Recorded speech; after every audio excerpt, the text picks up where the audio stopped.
MTR Express, det smarta valet mellan Stockholm och Göteborg.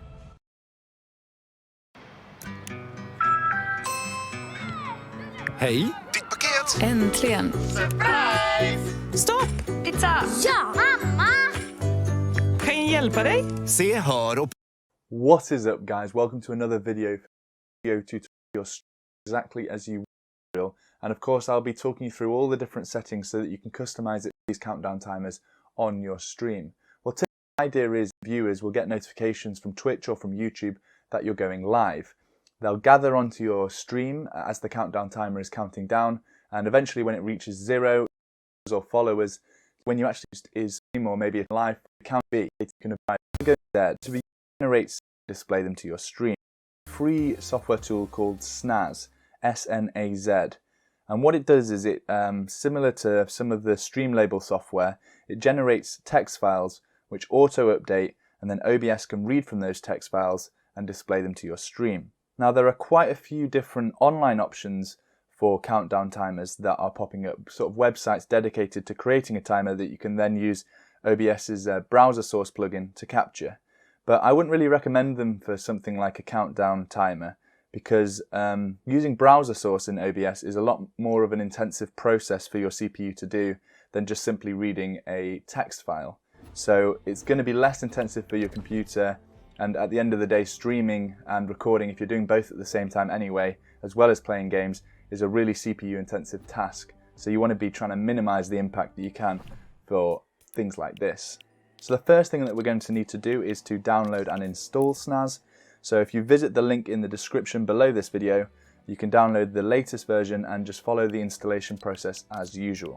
Now when the application first launches, it can look a little bit intimidating because there's lots and lots of different options, but we're really only going to be interacting with a select few of them for our timer functionality. The first thing that we're going to set up together is the functionality to count down to a specific time.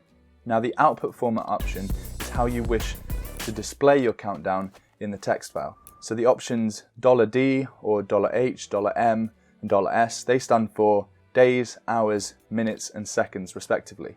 And then you can see that the default option has these values separated by colon symbols. Now personally for me, I will be starting my stream countdown maybe 15 to 20 minutes before my stream actually starts. So I don't need the day or the hour options, as these are always going to be 0 for me anyway. So I'm just going to leave mine as $M, $S, which will display the minutes with a colon and then the seconds on the countdown. It's also worth noting here that this doesn't have to just be the symbols. You could add some text before this if you want to, such as live in and then the countdown.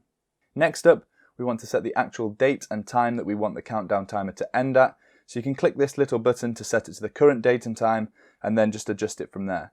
I'm going to set mine for this example to roughly 10 minutes from now.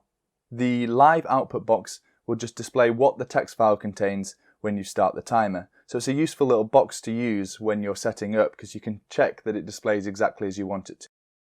Let's name it something that can easily identify it. So I'm going to call mine countdown text. Now here you want to be ticking the read from file box, and you'll notice, at least in the current version of OBS Studio that I have in this video, you can't seem to paste in the file location which we have copied. So maybe by the time that you're watching this video in the future, they might have fixed this, but if not, we can just click the browse button and then paste the path into the file name box and press open.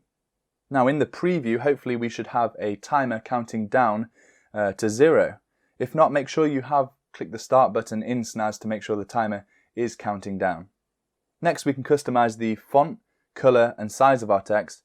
I'm going to make mine white, nice and big with a font size of around 200.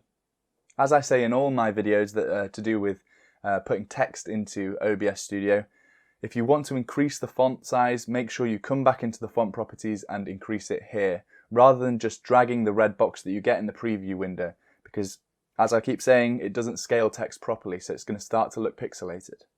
Feel free to go absolutely nuts on the colors, backgrounds, alignments, all the other font options, but for me this is all I need, so I'm going to press OK.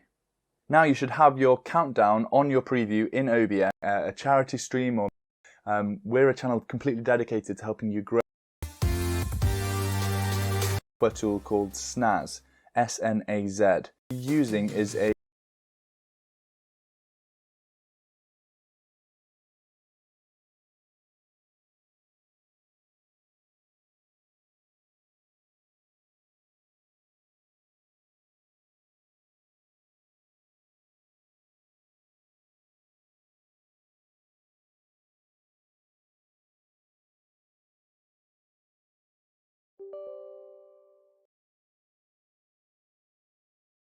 free software tool called SNAZ, SNAZ. And what it does is it, similar to some of the Streamlabel software, it generates text files which auto-update, and then OBS can read from those text files and display them to your stream. Now there are quite a